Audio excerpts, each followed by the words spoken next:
the Transformation Summit. I'm Sue Urda. I'm your host for this beautiful event. I'm so grateful to be here. And I get the extreme honor of talking to these 20 authors who are the co-authors in the book, The Art and Truth of Transformation for Women, where they are sharing their stories of transformation of some part of their life because they're doing it for you, so that you can feel empowered and encouraged and inspired by their story and know that you too can have your own transformation at any time in your life, and you'll know that from their example.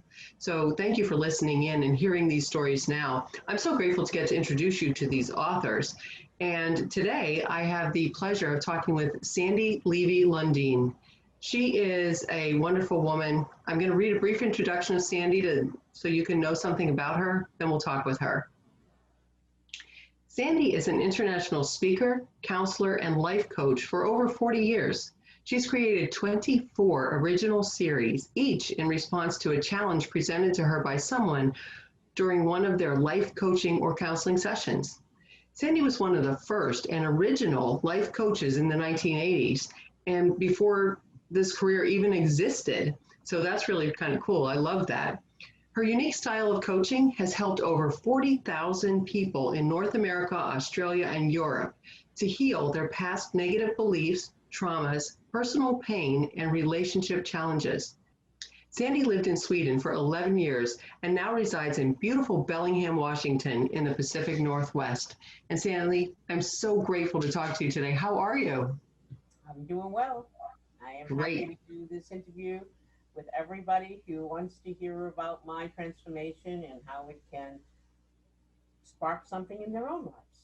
Yeah, me too. You really inspire me, Sandy, because like you said, you were like one of the pioneers in this life coaching industry. And there are so many coaches out there these days, but you were one of the people that helped probably form what it really means to be a life coach and to do that and creating all those programs. It's just incredible that you've done that.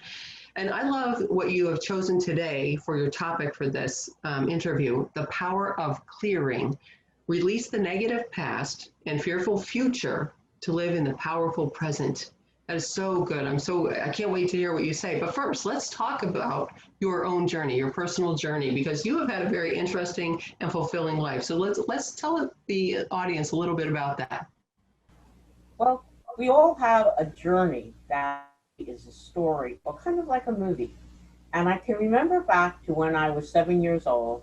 I began my journey, and I was born in the Bronx, so this very much shaped one of the 5 boroughs of New York, very much shaped the way that I am today, because I was a very inquisitive child, more interested in my quest than I ever was in being a child.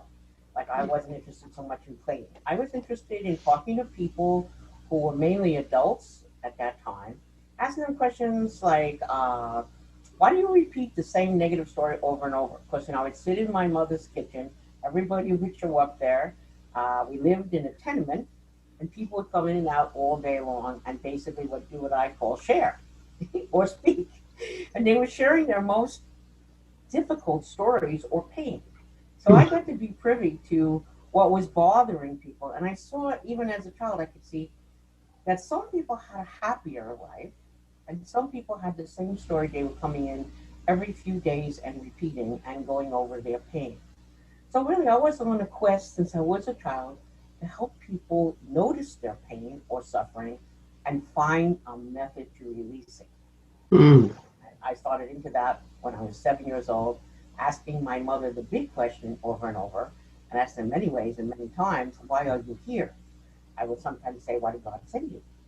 And then I also thought, why did God send each one of these people who end up in my mother's kitchen? Wow. When you were 7, you were doing this. Yes, we were doing that.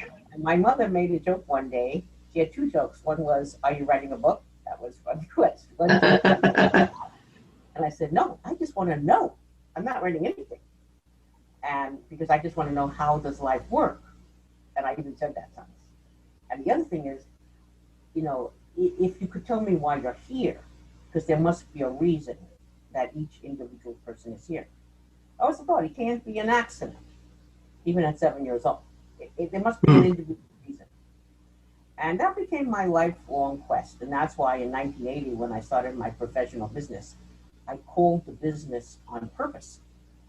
And most people, they didn't know from the word purpose at that point. It was an original idea. What is your purpose, vision, and mission?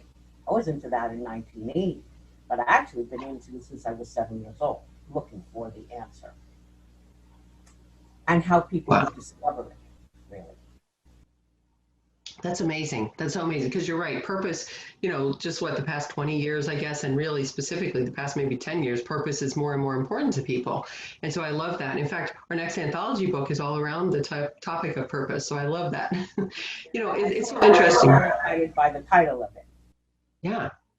Yeah, women living on purpose, because that's what, feels good to do that. And so I love that. And your business is that, which is great. So you, in 1990, you were living in Sweden, and through prayer, you were given the power of clearing process that you ended up teaching, and you still teach to so many people because clearing is very important to you. We're going to talk a little bit about that. But tell us about this. You felt like at the time, and it is a breakthrough. And tell me, how has that process that you got, the power of clearing, affected yourself in your own business? And what about your clients in their careers and how their lives went on, all your coaching, counseling, life coaching, all of that? How has that process been used by you? Okay, so I'll just say I got to live in Sweden, even though I am an American, by marrying a Swedish man in 1989, who I met on a tour in Hawaii in 1987. That's how I got to be there. And because most people wonder, how did you get to live in Sweden? Well, for 11 years I lived in Sweden and I was part of this culture. But very shortly after we married, we held an international peace conference.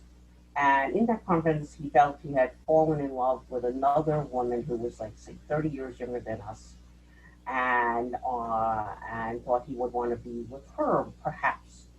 And so I hadn't really thought of we had an agreement, kind of like a very conscious thing. If we ever got into a situation like this, we would go through a conscious process to determine the truth of the situation and get counseling and help in certain ways. It was all written down exactly how it would go, kind of like a conscious process to work with conflict that I had written down, and we followed it.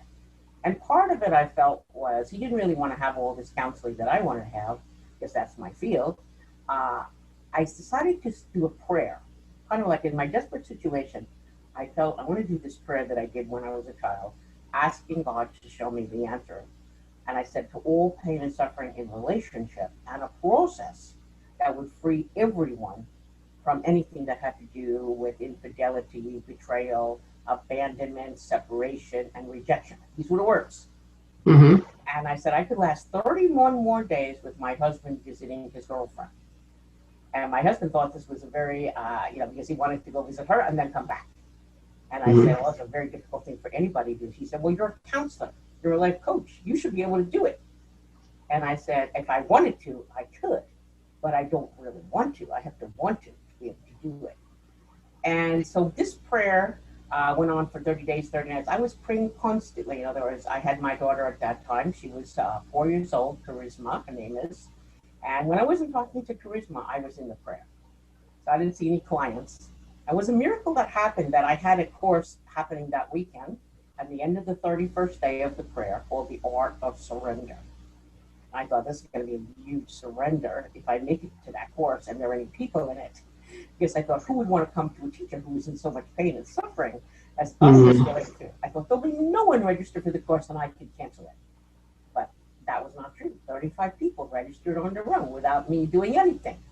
Wow. And I had a whole team that was going to show up to my husband and I's castle in Gothenburg, Sweden. Because we had this castle at that point that we had built on the edge of a lake. So that was the defining moment of my life, because in that course, Spirit revealed to me a process that I would later name the power of clearing, which involved a 3-part process, was actually told to me exactly what to do, exactly what to say. It's a 3-part emotional process. It takes a present day feeling going back to a past traumatic event and clears it through what I call big T truth and forgiveness, ending up at peace and love.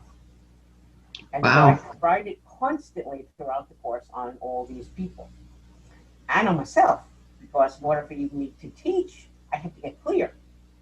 So I tried the process first on me, and it, you know, it worked. I got out of my pain, and I was present, because the purpose of the process is to put you present in peace and love. That's all you'll get out of it. Is it will end the past fear and the projected fear into the future, and you will end up right here and now in peace and love. And that's where I got to. And all 35 people ended up in the same place. Wow. And I was at the end of it ecstatic. I mean, I was about as high, as happy as I've ever been in my whole life. And then I tried it on during that week that after it. I tried on many couples, including my husband and his girlfriend, who ended up in a huge conflict. And they told me to come over immediately. They were so upset. And of course, I went there, as I always would. You know, somebody asked me to do something. Oh, I pretty much always say yes, or try to find a way to say yes. And I said, well, I'll come over and help you, just as you are as people. Mm-hmm. And I did that, and it worked on them. So then after that, I knew I had found something that Spirit had given me that would change the course of my whole coaching practice, my counseling practice, because I've been a life coach 10 years before that also. Mm-hmm. But this was now something, a defined method, which I still use.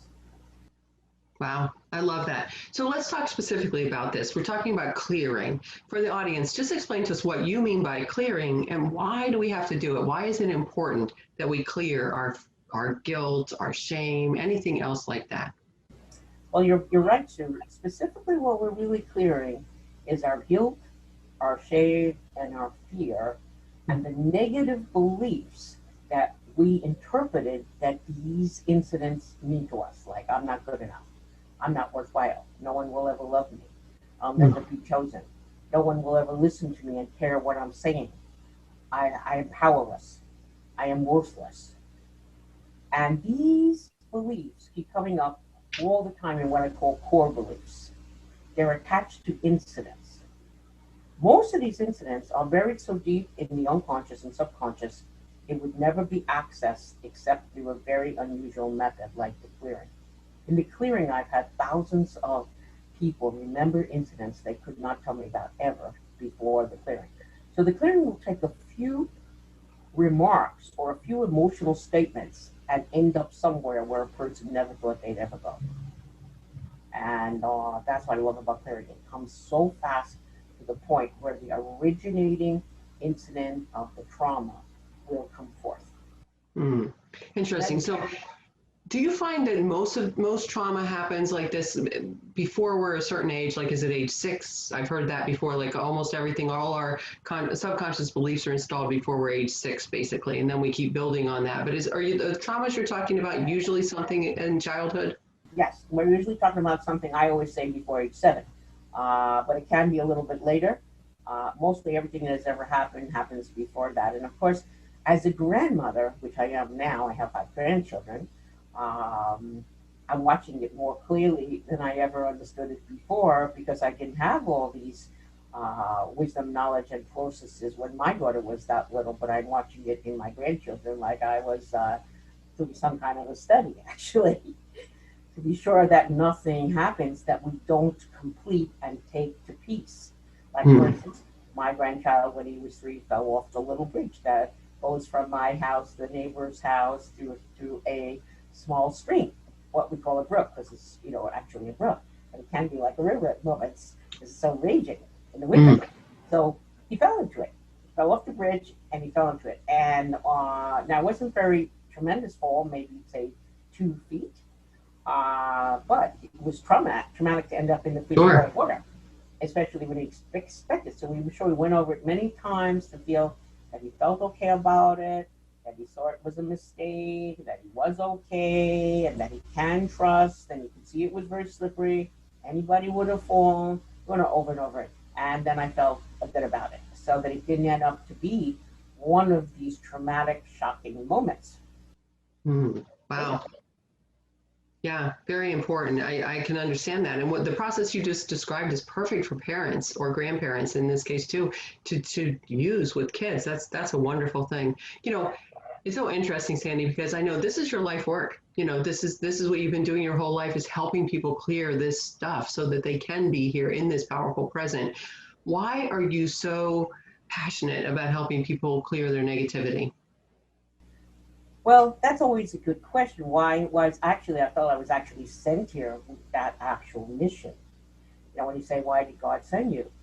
Uniquely, what's one of the things that's very unique about me is I never let go of something till I feel it's complete.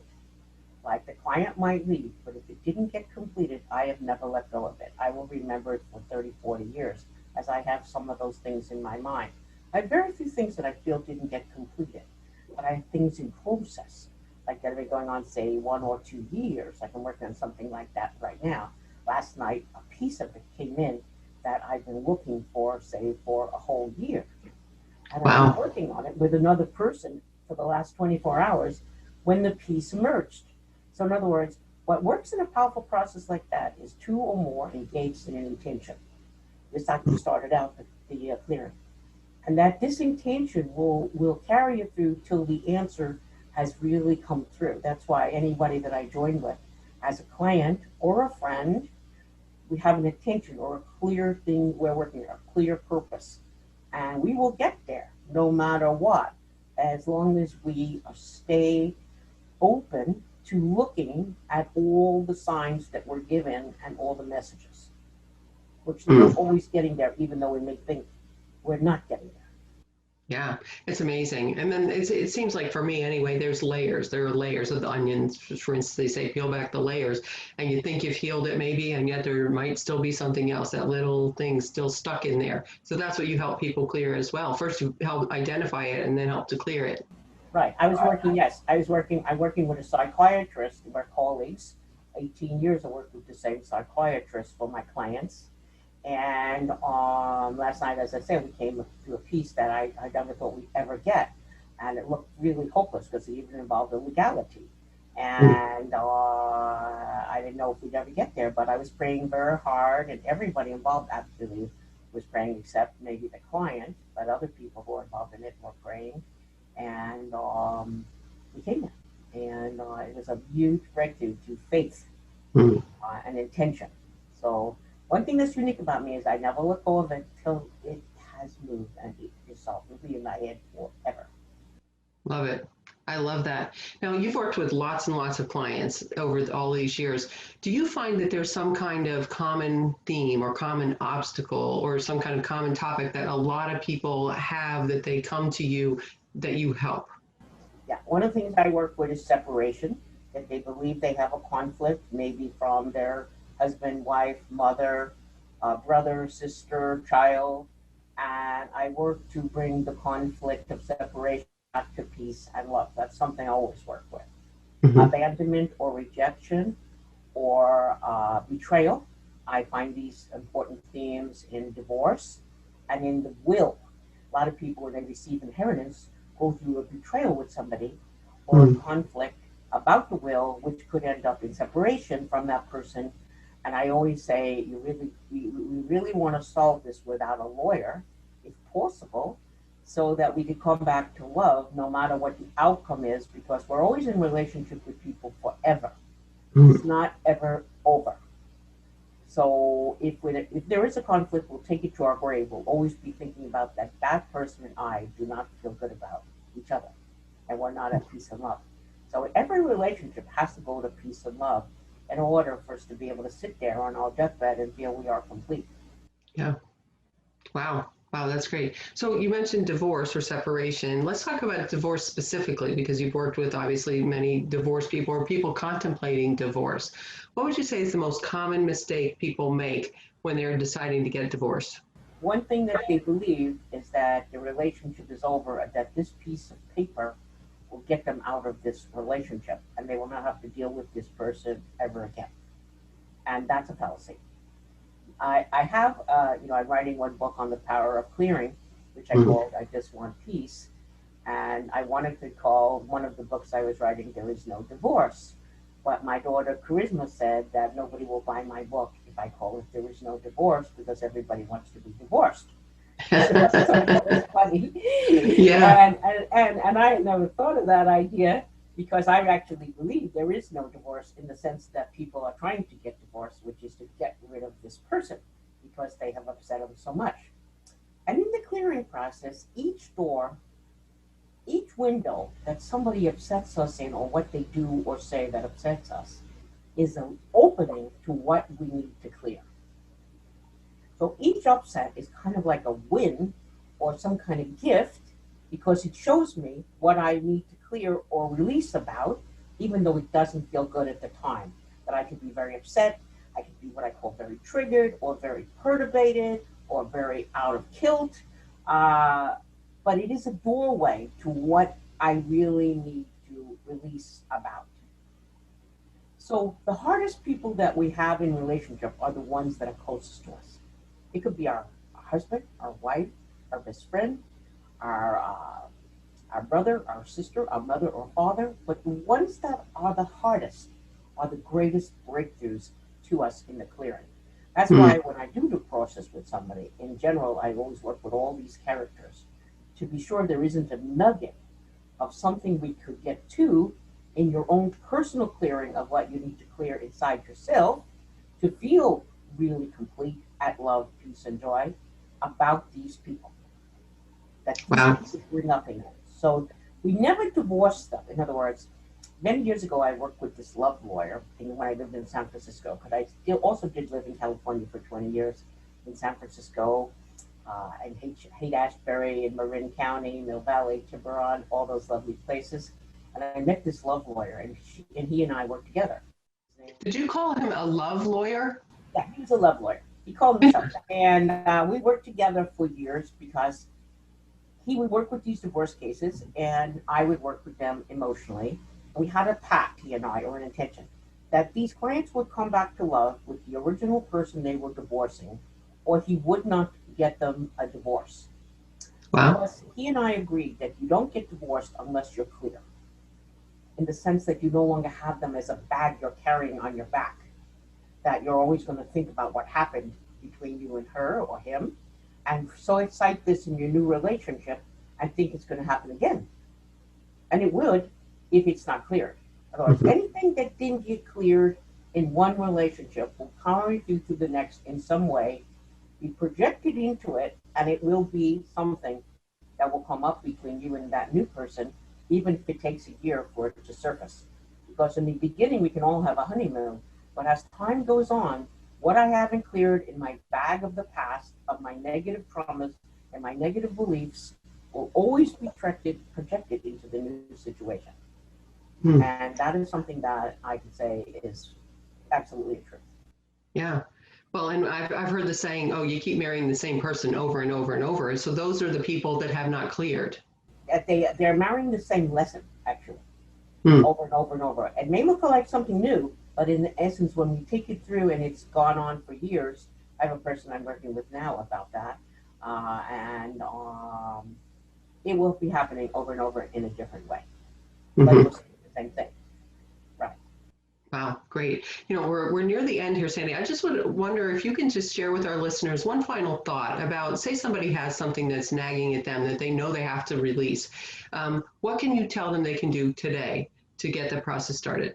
Right. One thing they can do is to write down their negative self-talk about this person and then themselves, okay? And what's the belief that's being generated in the talk? I'll give you an example. I feel that they didn't call me, okay? And they had said they would. Let's say they have that down and keeps going on in their mind. They said they would call, they never call, they never keep their word. And you close your eyes, as I'm doing right now, and just say to yourself, what is it that it says about me to me? And it just takes a few moments of reflection and quiet. Like, I'll give you an example. It might come to you that I'm worthless, or not wanted, or not good enough, or not lovable. So what we're actually clearing in the end in the belief is those statements. That I'm worthless, not lovable, not wanted, and rejected. Wow. And ultimately that I'm separate from them. And that's the greatest pain we can feel, is that we're separate. And that's what everything we're happening in this universe, the violence, the attack, all that we're going on, this political fight between these presidents who want to be president, it really is ultimately, to me, about the word separation. We are still not getting, we are one and joined and one family. And as long as we don't get that, we're still going to have this conflict. Yep, I agree with you. Sandy, this has been great. I so appreciate you, and I love the work that you're doing and the effect you have on the world and the people that you're reaching. And it's, of course, we know about ripples, right? It's going out there, and more people are clearing and making the path and teaching what you're teaching and doing, the type of work that you're doing. And I am looking forward to reading your book very much whenever that is ready. And Sandy, I know that people are listening right now. They want to know more about you, perhaps, and I know you have a gift for them. So if you would please tell us about that, where they can learn more about you and where they can get your gift, that would be awesome. Right. By the way, I did put three articles that are pertinent to what we're talking about. We will be there within a week. I have two now, but there's a third one coming on the Powerful You Publishing site, where the Great. And the articles. And people can contact me through my website, www.sandylevey, SANDYLEVEY.com. And I also prepared what I thought, since a sign, so anybody who wanted to write it down, that I have my phone number in the Pacific. Hold it up higher. Higher. There you go. And my website, and anybody can call from 8 in the morning till 9 o'clock at night PST time, 7 days a week. I work pretty much 7 days a week because people have emergencies and they have special times they can work. So anybody can call me for a free 30-minute consultation on what they're going through and how I might see what they need to clear and what advice I could give on it, even if it's just for 30 minutes. Beautiful. Sandy. Anybody. Awesome. Thank you so much, Sandy. I so appreciate you. I'm so happy that you shared your story in this book. I'm grateful for you for being a trailblazer and a pioneer in this whole life coaching industry, which is so important and needed. Especially, personally, I love the spiritual work that you're doing, and it's all spiritual, and I know that, and I appreciate that, because we are all in this together. So the more people that we can help along the way, it's a beautiful thing. So I appreciate you. It's been a pleasure to talk with you and to work with you in the Powerful You Publishing project, because I feel all the people who are part of it are such a high level being. Yes, they are. They're beautiful people. I love it. And I love this work that I do. I love these people that we attract and who we get to work with. It's an honor. And listeners, thank you, because you're these people too, right? You're listening to this because you are on this evolutionary journey. You are in this life wanting to maybe up-level your own life, your own relationships, your own living more on purpose in this world, really. So thank you for doing this, and thank you for listening in and then enacting some of these things that you have learned and bringing them into your life. And also, I know for sure you're going to want to read this book, The Art and Truth of Transformation for Women. Our launch day is October 20th. And so if you go to our website, transformation-book.com, you'll be directed to Amazon to buy the book. You bring your Amazon receipt number back with you, you sign in, and you get to receive, not only you'll have this wonderful book, but you will also receive 35 or more beautiful gifts from our authors and aligned partners. So you definitely want to do that, October 20th. And for right now, everybody, I recommend that you do what Sandy talked about, help yourself to some clearing work, like she said, about writing things down and allowing yourself to connect and bring yourself to peace and love in your own life and your relationships. So thank you all. Have a beautiful day. Bye for now.